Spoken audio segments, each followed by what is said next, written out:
Watch the breakdown.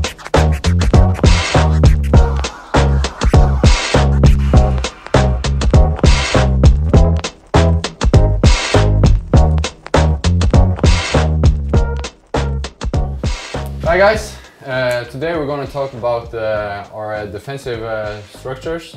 Today I have Johan with me, I'm Ulrik. Hello. And we're going to talk about the different styles. And we're going to talk about our defensive structure and the differences between 4-3-3 and 3-4-3. And we're going to talk about the strengths and the weaknesses of these styles of play. So let's go! So we're going to start with two clips from our game against FCK, where we started in 4-3-3, and we're going to highlight some weaknesses and and we're going to see on the structural changes we made during the game. Yeah, as you can see here, we started in a 4-3-3. We have the defensive line here and the midfield and of course the attackers. You can stop now. As you see, we get a little bit too narrow in the midfield and we allocate 6 players for only 4 of their players, and that leaves this space too open and they can attack from there, and we don't really, fucking hur ska jag säga där? But you can say that, it's fine. You cannot say fucking though. So, as I was saying, this space was too open. And as you see now, when Ankersen get the ball, it's difficult for us to get in pressure. You can just stop the clip. And what we talked about before the game, we don't want the switches inside the team like this, and that they could switch the play, because then we would be vulnerable on the other side and they can do a double up against Dør, and then they will be able to come for a cross. And they are really strong when they are able to cross for a real shake and wind. So this was not a good clip, so we need to be more aggressive and we need to be able to lock down the game, lock down the play before they can switch the ball. As you can see, they are able to switch the play through us, and as we know, they have very offensive fullbacks, and we knew this was going to be a problem for us if they were able to switch the play, because then they can double up on Dør and they will have an easy cross, and yeah, that's not a good thing for us. As you can see now, me and Wilczek, we are battling for the best position, because we talked about before the game, we know they want to chip it to the second post, so it was really important for us to sort out the man marking and be ready for the space when they cross the ball. So if you can roll the clip. You can see we are fighting for the best position, and yeah, we are in position, and Fresi is doing a good job as well, coming and taking care of the ball. In this clip we're going to see that we chose to change to a 3-4-3, as we know very well. We did this because they had too much space on the sides. So what we did now, we put a square in the midfield to be more secure of the switch. And then we put Kamal here to cut off the pitch, so he can go into pressure on Bjelland. And we keep them to one side, and we also put up the fullbacks, so we can put pressure on them early on. So their only choice was to kick a long ball. And as you can see, they are struggling to find the solution, and it ends up with a long ball and for a duel, and we have a lot of players here to take care of the second ball if it would end up somewhere in this area. And yeah, this structure was much better for us against FCK. Well, like for example, like I see that the team was in a good position, and the ball was anyway. If it was going to be a second ball, I think we could have win it. Do you think that we could have avoided the foul in that position? Yeah, of course. I could have just jumped up with him and waited for the second ball, and without making the free kick. So as you can see, Kian is in a good position. Ivan is moving in, and you have Kufur ready for this area, and of course Jax is here. So yeah. Of course, the better option would be just to jump with him and not make the free kick. But it happens, yeah. Sometimes like in the game. That's true. So guys, that was my first game against Runners in the FCN jersey. And I was very pleased to be involved. And as Ulrik said before, we started again with the 3 center backs, and I think that it worked quite well for us in that game, because we knew the plan of runners was to play a long balls and to try and win the second balls. So we had a lot of success with the first ball, where I'm going to show you what was missing and what we had to adapt in those clips. So one disadvantage that we're going to see here on the side in the pockets of our 2 central midfielders is that they have 1 player on each side. So if you see, he's coming with the ball, and Dio here in the middle has this player here, who is difficult for him to maybe see, or maybe with more communication we could have told him to close the pass. And here is Kamal, who's trying to close that pass, and maybe as well the communication was not at the good timing. But as you can see here, for example, anyway you have that good structure, that good line, and everyone is going ready to go, because there is pressure on the ball, but we are ready as well to go back on the back foot. But as you can see, Ulrik here is already anticipating the man, and if we go a bit forward, so there the perfect, okay, stop it, yes, thank you. The movement of Ulrik here is great, because he puts so much pressure on that position that he cannot really turn. And then you can see that those guys as well making the movement to come in. But it's true that in the first place, that was the main problem, is the pocket of the 2 midfielders, because obviously we are attracted to the ball, and maybe the communication was missing for maybe Kamal to close that angle and for Dio to be closer to the man. But Ulrik had a fantastic reaction here. So on the next clip, we're going to see a different aspect of it, but that was well done as well, because the thing is, if you can see, stop it please, thank you. If you can see that we like a team that like to put pressure on the opponent. And did you see the position of Kuf at the beginning was here, and he made pressure here, but obviously when he does that, that leaves a big space here in the middle.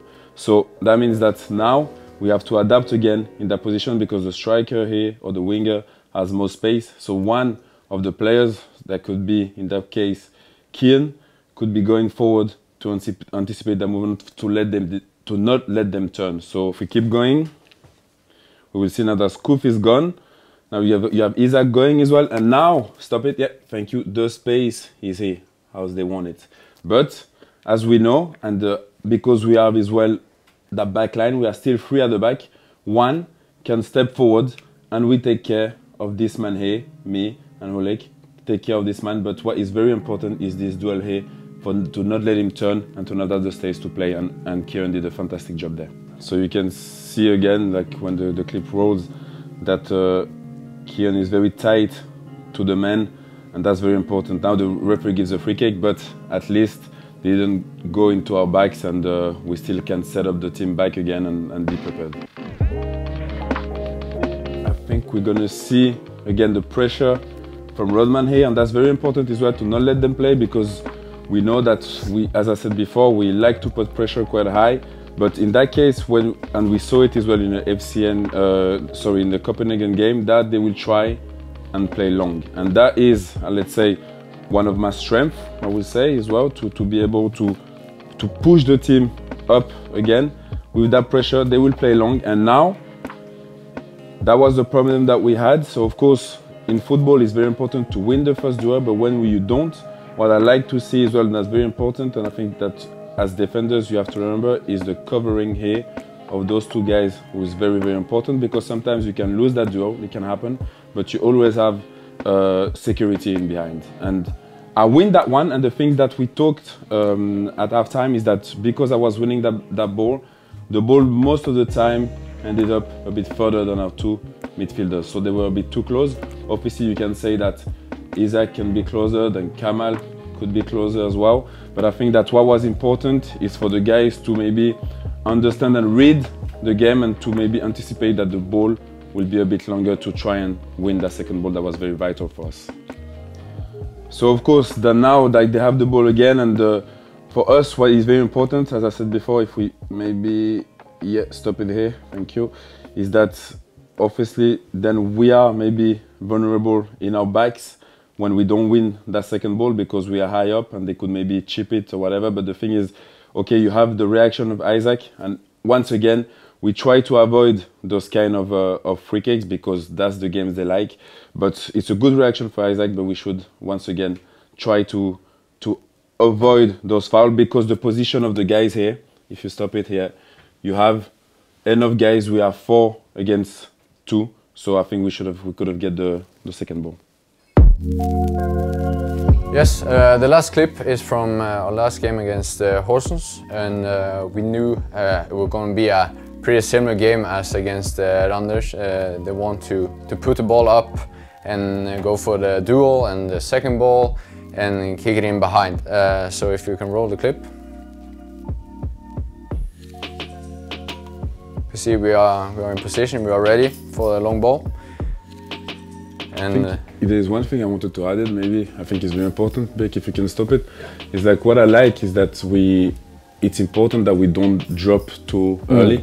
And I think that is important to highlight because sometimes in other games or in other leagues, or if you see, people tend to, when the keeper is on his way to drop, and there's create a massive space between the line, but I think that we deal quite well with those kind of things.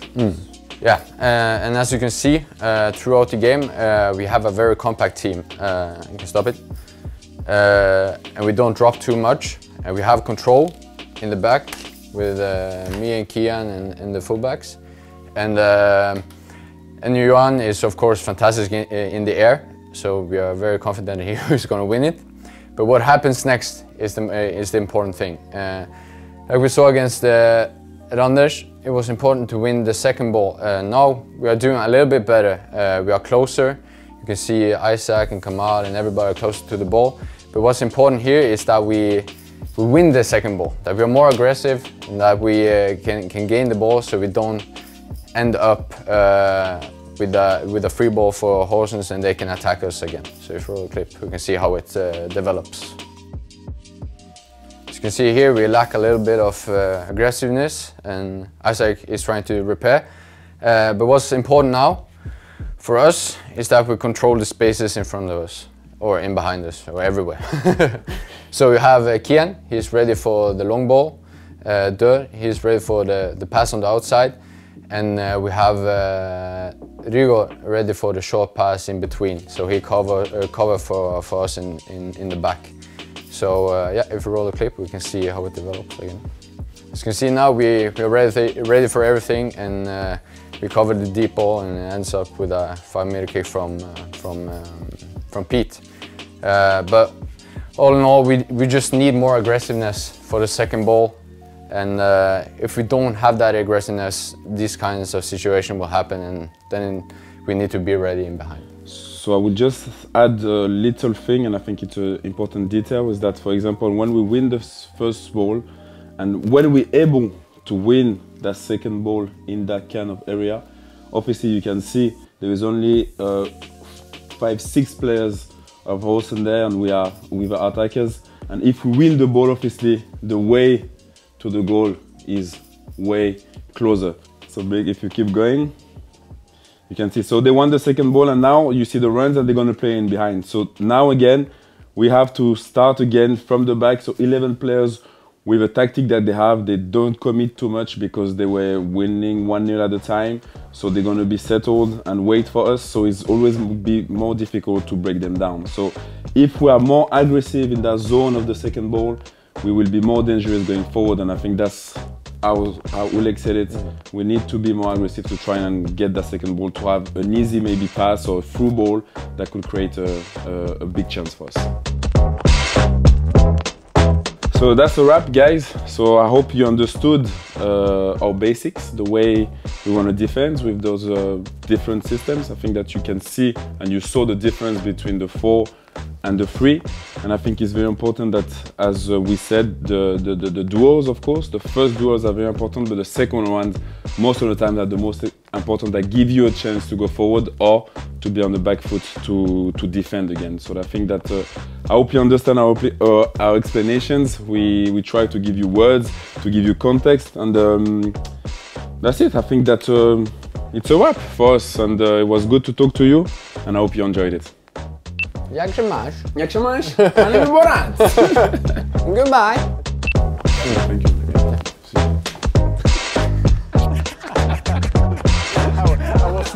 was not